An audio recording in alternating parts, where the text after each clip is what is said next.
So we have a ton of new details regarding the M2 Pro / Max. That's a mouthful, but anyways, we have details regarding these being based on a 3nm process and also the release date for these new Macs, so let's delve into it.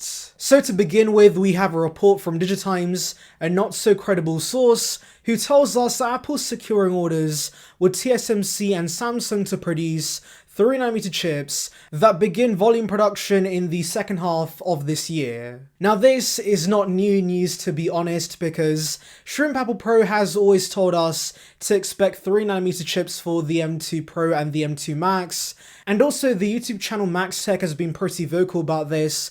And so yeah, it seems pretty likely this is going to be the case. Now this would be a surprising move because the M2 chip's based on a 5nm process, and so unlike the M1 series, different chips of the M2 series could be based on different nanometer processes. And so this would result in the performance gap between the M2 chip and the M2 Max and Pro chip to be quite massive. Now, to be honest, I can understand why Apple might do this because the M2 has been a pretty lackluster release.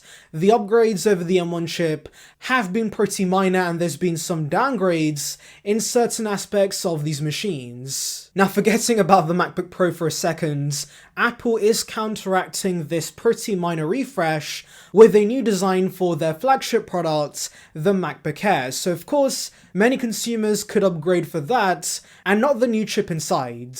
However, much like the M2 MacBook Pro, the higher-end MacBook Pros are basically going to be the same for the next refresh, and so to counteract the lack of changes in general, they need to give us a bigger chip update. Also, one could argue that the minor changes for the M2 chip is not a massive issue because the target demographic for these Macs clearly are not power users, and so they really don't need a massive upgrade. However, the MacBook Pros are actually professional devices, and those who use it do need all the power they can get, and so giving them cutting-edge 3nm chips would be appreciated by that demographic. So yes, while this completely goes against what Apple did with the M1 series, I do think we're going to see 3nm chips with the M2 Max and M2 Pro refreshes. Now coming to the hardware itself, like I said, the MacBook Pros are going to be very minor refreshes, and unlike the M2 MacBook Pro, this can be excused because the 2021 refresh was so major and these basically are the perfect laptops for the pros who need it. Really, the only change is going to be the new chip. However, of course, I'm hoping for some changes to the hardware apart from the chip. One of them being the midnight color, that looks great, and it really fits the Pro aesthetic if anything, so giving that to the MacBook Pro instead of the MacBook Air does make sense. HDMI 2.1 would also be a very nice upgrade, especially since a high-end laptop in 2022 using HDMI 2.0 is a disgrace. And so yes, I do hope Apple fixes that. But yes, apart from that, I can't really think of much. Apple nailed these laptops last year, so refreshing these with a new chip, and that's it, is completely not an issue. Now release-wise, there has been some conflicting reports.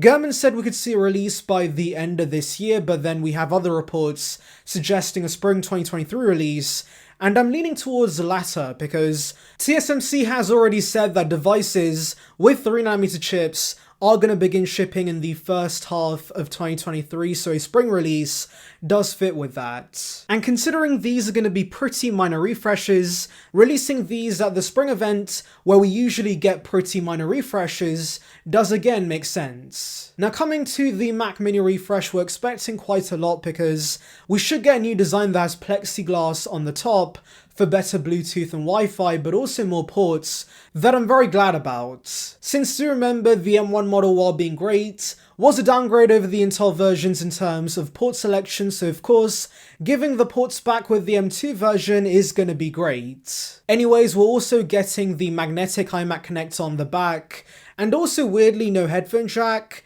Now that part of John Prosser's renders I completely disagree with because Mac mini speakers kinda suck, and you need a headphone jack in these devices to plug in external speakers, and so if Apple does plan to remove the jack, I doubt, the Mac mini will be the first machine to lose it. Anyways, this should also be thinner and also more compact, and that makes sense because the tiny M1 motherboard in the massive body of the older Mac mini was pretty funny, so I'm glad Apple is shrinking it. Now the chips available with the Mac mini should be the M2 and the M2 Pro chip, and for those wondering why no M2 Max, well, that spot has now been filled by the Mac Studio, which of course should get the M2 Max and the M2 Ultra chip. Either way, I'm just glad that Apple can finally kill off the aging space grey Intel Mac Mini and replace that with an M2 Pro Mac Mini. Now in case you're wondering how these chips are going to be laid out, we are expecting the M2 Pro and Max to have 10 CPU cores and 24 or 48 GPU cores, and then of course the RAM should go up to 48 gigs and 96 gigs, which is ludicrous, and also there should be a memory bandwidth increase. Now this is all based on the fact Apple's basically doubling M2 chips, but if we do see a 3nm process, there is of course a possibility we do see bigger upgrades than this. Also do remember the Mac Pro chips are likely going to be based on the M2 Max and the M2 Pro, so of course having the foundation based on a 3nm process is going to give us pretty insane performance with the Mac Pro when it eventually launches. Oh, and by the way, I nearly forgot, but Gurman does predict the Mac Pro chip is going to be called the M2 Extreme, and that does sound pretty un-Apple-like, but then again, M1 Ultra and M1 Max also sounded pretty stupid, but they did actually happen, so yeah, I guess Apple's going bonkers with these names. Personally though, I would love to see Z1 or X1 for the Mac Pro chip, separating it from the M series. Anyways, tell me your thoughts regarding this report in the comments. Anyways, thank you for watching guys, make sure to like and subscribe for the latest Apple news and rumours. Check out everything above on my thoughts regarding the base MacBook Pro, and on that note, see ya peeps.